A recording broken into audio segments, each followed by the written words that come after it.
Hello दोस्तों, आज हम एक बहुत कॉमन और एक बहुत यूजफुल टॉपिक पे डिस्कस करेंगे। यह टॉपिक है इकोकार्डियोग्राफी। क्या होता है इकोकार्डियोग्राफी? देखिए, जैसे हम पेट का अल्ट्रासाउंड कराते हैं उसको हम सोनोग्राफी बोलते हैं। वही अल्ट्रासाउंड अगर जब हार्ट का होता है उसको हम बोलते हैं इकोकार्डियोग्राफी। कार्डियो मतलब हार्ट, इको मतलब अल्ट्रासाउंड का पार्ट होता है, मतलब हार्ट का अल्ट्रासाउंड को हम इकोकार्डियोग्राफी बोलते हैं। यह एक बहुत यूजफुल टेस्ट होता है, बहुत सिंपल टेस्ट होता है जो कि हम बेड साइड कर सकते हैं। करने में बहुत कम टाइम लगता है लेकिन बहुत इंपॉर्टेंट इन्फॉर्मेशन देता है। इकोकार्डियोग्राफी से हमें पता लगता है कि जो हार्ट के चैम्बर्स हैं, हार्ट के 4 चैम्बर्स होते हैं, तो चारों चैम्बर्स का साइज कैसा है, कहीं कोई चैम्बर एनलार्ज तो नहीं हो रहा, कहीं उसमें हाइपरट्रॉफी तो नहीं हो रही, मतलब उसकी परत मोटी तो नहीं हो रही, उनका ब्लड सर्कुलेशन कैसा है, उसमें कहीं कुछ गैप्स तो नहीं आ रहे हैं, जो हार्ट के वाल्व्स हैं वो लीक तो नहीं कर रहे हैं, पंपिंग कैपेसिटी कैसी है। तो बहुत इंपॉर्टेंट इन्फॉर्मेशन हमें इकोकार्डियोग्राफी से मिल जाती है। सबसे इंपॉर्टेंट इन्फॉर्मेशन हमें जो इकोकार्डियोग्राफी से मिलती है वो होता है इजेक्शन फ्रैक्शन, मतलब हार्ट कितना पंपिंग पावर जिसको बोलते हैं, वो पंपिंग पावर कितना है। देखिए, हार्ट क्या करता है, हार्ट ऐसा होता है और पंप करता है तो ऐसा हो जाता है। इस तरह से हार्ट पंप करता है, ये पंप, ये किया, ये पंप हो गया, बड़ा हुआ, छोटा हुआ, इस तरह से करता है। तो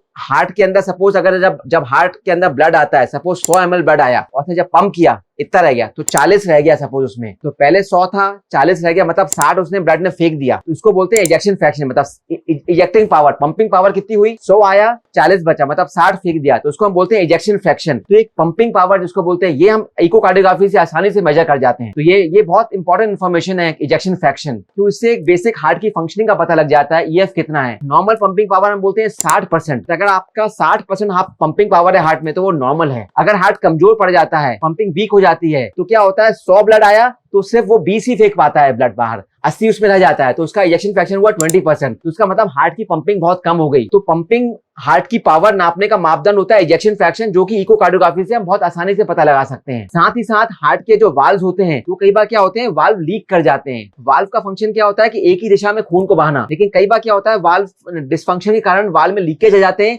और वाल्व की वजह से उल्टा ब्लड बहने लगता है। तो वो ये सब चीजें भी हार्ट की हम इससे इजेक्शन, ये इकोकार्डियोग्राफी से पता लगा लेते हैं। साथ ही साथ हार्ट के अंदर प्रेशर्स कितने हैं, कहीं ज्यादा प्रेशर तो नहीं हो रहा किसी वाल्व का या चैम्बर्स का, वो सब भी चीजें हम पता लगा सकते हैं। तो ये इकोकार्डियोग्राफी से बहुत इजीली हम पता लगाते हैं। तो आइए देखते हैं इकोकार्डियोग्राफी करते कैसे हैं। और सिंपल टेस्ट होता है, ये होता है प्रोब। या प्रोब जब हम छाती में लगाते हैं तो अल्ट्रासाउंड वेव्स की वजह से ये रिफ्लेक्ट होके कंप्यूटर उससे जनरेट करता है और उसको इमेज के फॉर्म पे हमें डिस्प्ले कराता है। हमने सिंपल पेशेंट को लेटाया तो छाती में प्रोब लगाया, जैसे हम प्रोब लगाते हैं तो हार्ट हमें दिखने लगता है। ये आप देखेंगे अब हार्ट, जो मैं पंपिंग की पावर की बात कर रहा था, देखिए आप, ये देखिए जो हार्ट अपना पंप कर रहा है, देखिए क्लोजअप लाइए, ये पंप, ये हार्ट बड़ा हुआ छोटा हुआ, बड़ा हुआ छोटा हुआ, मतलब इस तरह से पंपिंग करता है। तो जितना स्ट्रॉन्ग पंप रहेगा, मतलब जितना ज्यादा पंप कर पाएगा ब्लड, मतलब उतना इजेक्शन फ्रैक्शन अच्छा है इसका। अब इनका आप देखेंगे तो ये पंप आया हुआ है। साथ ही साथ हार्ट के वाल्व्स वगैरह ही दिख रहे हैं, ये वाल्व्स कैसे दिख रहे हैं, ठीक से फंक्शन कर रहे हैं कि नहीं, चैम्बर्स इनलार्ज है कि नहीं, हम सबका साइज नाप सकते हैं अपन। तो एग्जैक्ट साइज कितना है, क्योंकि अगर किसी हार्ट का साइज बढ़ रहा है, मतलब हार्ट कमजोर पड़ रहा है, तो इससे भी हमें पता लग जाता है कि ऐसा ये क्या है। ये सेकंड इंपॉर्टेंट इन्फॉर्मेशन मिलती है कलर फ्लो, मतलब जो ब्लड का सर्कुलेशन चलता है वो फ्लो भी हम इससे देख लेते हैं। देखिए, जैसे मैंने कलर फ्लो लगाया तो इससे कैसा ब्लड फ्लो हो रहा है बाकी हार्ट के चैम्बर्स में, किस तरह से, कहीं ब्लड फ्लो बहुत तेज तो नहीं हो रहा, ब्लड फ्लो बहुत तेज होता है मतलब कहीं कुछ ब्लॉकेज का संभावना होता है, ये भी पता लग जाता है। कहीं लीकेज तो नहीं हो रहा है, वाल्व्स हैं, देख लीजिए कि एक ही दिशा में खून जा रहा है, तो कलर का पैटर्न कैसा है, उसके हिसाब से भी इंपॉर्टेंट इन्फॉर्मेशन हमें पता लग जाती है। थर्ड बताया कि प्रेशर्स नापने के लिए डॉपलर पैरामीटर्स होता है, डॉपलर बोलते हैं इसको हम। जैसे हम डालते हैं, अब देखेंगे आवाज सुनाई देती है हार्ट की, कितने प्रेशर पे ब्लड जा रहा है, तो इससे हम इसको मेजर कर सकते हो आप। तो इससे पता लग जाता है कि एग्जैक्टली इससे पता लग जाता है कि ब्लड का प्रेशर कितना है। तो किसकी एक important information, pumping capacity, blood flow का पैटर्न और प्रेशर्स,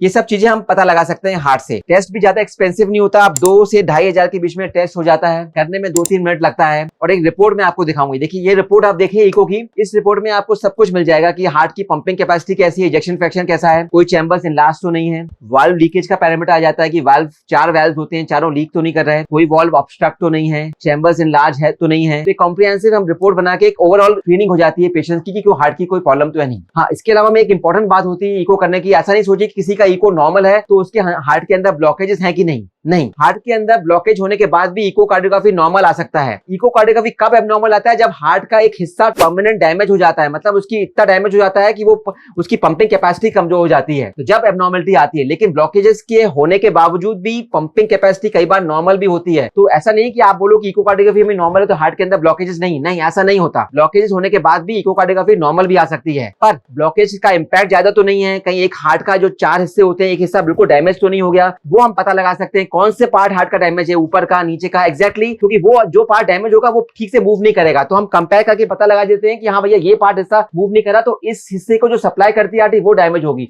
तो इस तरह से हम एक इनडायरेक्ट एविडेंस पता कर लेते हैं कि भैया कि ये हिस्सा मतलब कमजोर है, ये हार्ट का ये प्रॉब्लम है। अगर हार्ट की पंपिंग कमजोर होती तो फिर हार्ट के पेशेंट को हम एंजियोग्राफी के लिए भेजते हैं, क्योंकि ऐसे पेशेंट में ब्लॉकेज की संभावना बहुत ज्यादा होती है। लेकिन अगर नॉर्मल है तो भी ब्लॉकेज हो सकते हैं, लेकिन अगर पंपिंग कैपेसिटी अब नॉर्मल है तो ब्लॉकेज चांस ज्यादा होते हैं। तो ये सब चीजें हमें ध्यान में रखना पड़ता है जब हम इकोकार्डियोग्राफी कराते हैं। तो मैं तो कहूँ इकोकार्डियोग्राफी बहुत यूजफुल टेस्ट है, इजीली हो जाता है सभी पेशेंट्स में, और हम इससे हमें काफी इंफॉर्मेशन मिलती है और काफी चीजें हम इससे हम पता लगा सकते हैं।